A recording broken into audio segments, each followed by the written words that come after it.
Hello, good morning. আজকে শনিবার, শনি বাবার দিন। অনেকে শনিবার নিরামিষ খায়।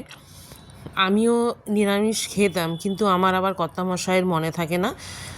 উনি শনিবার করেও মাছ টাছ নিয়ে চলে আসতো বলে আমি আর করি না, বাদ দিয়েছি। হ্যাঁ, তবে আমি প্রত্যেক মাসে একটা করে বড় ঠাকুরের উপোস করি। একদম সকাল থেকে সন্ধ্যা অবধি কিছুই খাই না। সন্ধ্যার সময় পুজো দিয়ে তারপরে বাড়িতে এসে খিচুড়ি বানিয়ে খাই, নিরামিষ। আজকে ঘুম থেকে উঠতে আমার একটু দেরি হয়ে গেল। তারপরে এখন ঠান্ডাটাও বেশ একটু ভালোই পড়ছে, ভোরবেলা উঠতেও ইচ্ছা হয় না। সকালে উঠেই আবার জল খাবার বানাচ্ছি, ডিম দিয়ে পাউরুটি আর চা করব। তারপরে খেয়েই তো আবার সে রান্না বান্না। বাজার এসে গেছে, মাছ নিয়ে এসেছে, মাছ রান্না করব। এভাবেই দিন কেটে যাচ্ছে আর কি। শীতের সময় এখন একটু এদিক ওদিক ঘুরতেও বেশ ভালোই লাগে।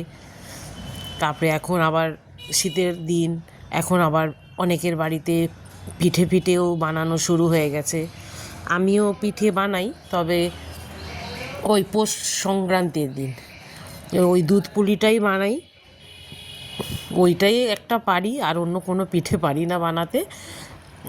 তারপরে সারাদিন কাজ টাজ করে আবার আবার ওই পিঠে বানাও ইচ্ছেই হয় না।